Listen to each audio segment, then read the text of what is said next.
Let's play The Mind. In The Mind, all players are playing as one team. It is a cooperative game. The goal of the game is over a set number of levels. In a two-player game, that would be 12 levels. The team is trying to place their cards in their hand in ascending order.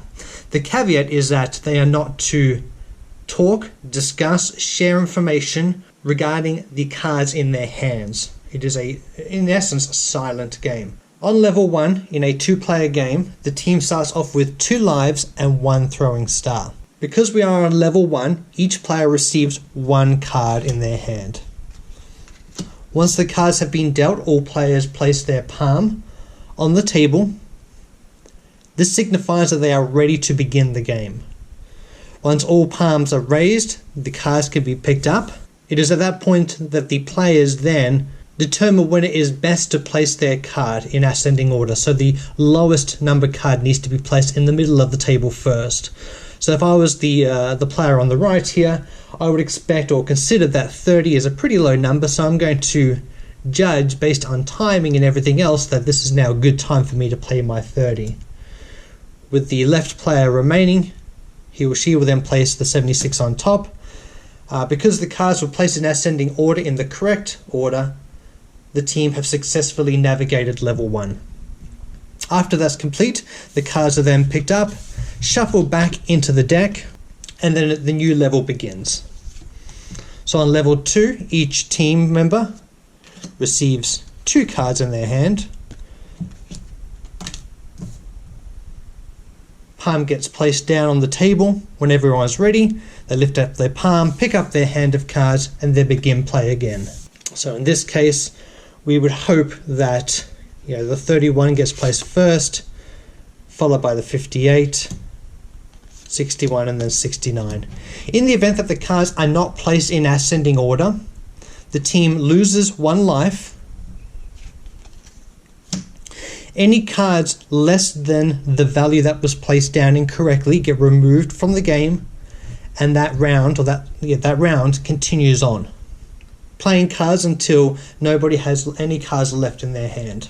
In the event that level 2 was successfully completed, the team would then obtain an additional throwing star to be used at any point throughout the game.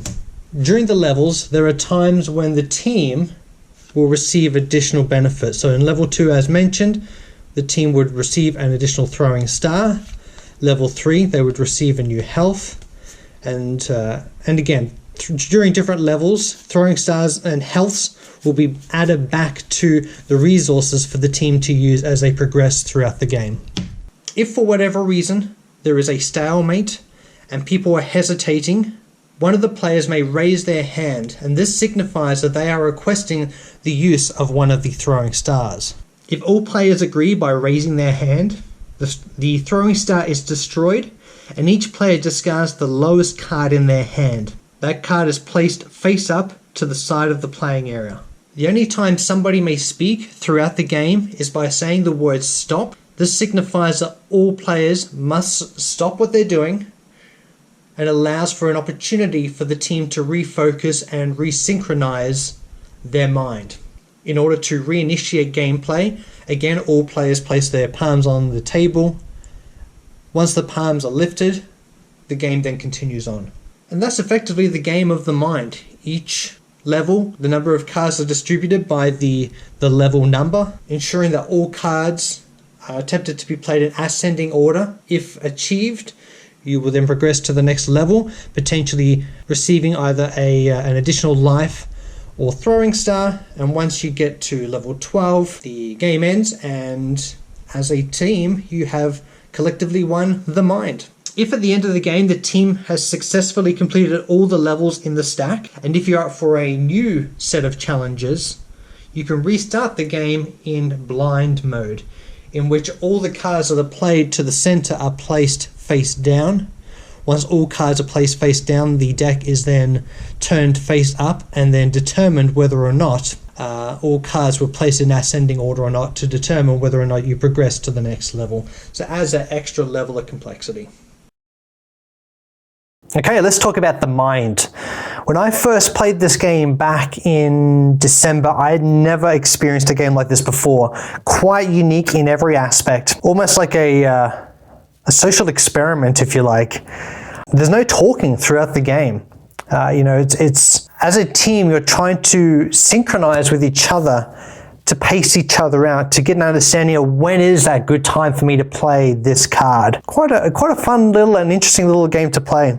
So a couple of suggestions I can make that will help your team in getting through all 12 levels and beating the game. May I add as well, I've never played with a group of people where we've actually achieved getting through all 12 levels. We did get close, I want to say maybe around level 9, level 10, after playing quite a number of games to get us to that point.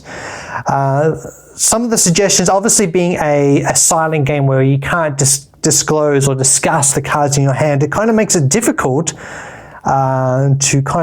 add strategy suggestions without breaking the rules, if you like. But here are some of my thoughts as I navigated and played through the game. I think the key thing to this game is for the whole team to remain focused. Obviously leveraging that stop ability whenever you can. If you're finding that the team is not focusing or not paying attention, you're out of sync, just yell out stop. It forces everyone to kind of pause, refresh, retake, place their hands back on the table, and then start again. Make sure you leverage the throwing stars as much as possible. You never want to lose the game where you have throwing stars still available up your sleeve, because they are an important factor. If you're finding that the team is hesitating or stalling, maybe that is the time to kind of, raise up your hand and suggest, let's play a throwing star. Let's remove the lowest cards in their hand, put it to the side, and then we can hopefully move on with getting through the remainder of the cards in your hand and getting through that one level. You'll slowly pick up on body language and the tempo of the team as you play through the game, which in itself is quite enlightening once you get through that rhythm and identify, how long somebody typically takes, or is this a good length of time for me to wait until I play this next card? I guess adds to the mystery of the game as well, which is quite intriguing. I think the key thing to remember is to keep calm, don't rush, just rhythmically play through the game, and I think you'll be surprised at the outcome that you're able to achieve. I did see online some suggestions where you could effectively kind of count in your head 0 to 100. There are 100 cards in the deck, all numbered from 1 to 100. So by counting in your head, it might give you an idea as to when you should next play your card. Or another thought was give it a little bit of time and consider, okay, now I'm probably in the late 10s, now I'm in the early 20s, probably now we're in the late 20s. So you're kind of pacing out the game. I'm not sure how I feel about that. I kind of think it is going against some of the rulings that are in the game. I think it's more intrinsic if you're able to determine based on those that you're playing with when is the appropriate time to play the next game in sequence, next card in sequence. Check it out, The Mind. Fun little game, quick little game to play. Well, quick in my case because we typically didn't get very far through the levels. But I think the more times you play it, especially with the same core group of people, the better you'll get, obviously. So yeah, as always, please don't forget to subscribe to the channel. Like this video, and please share it with anyone else that you think might be interested in finding out more about The Mind and checking out the game. Have a great day, and I'll talk to you again soon.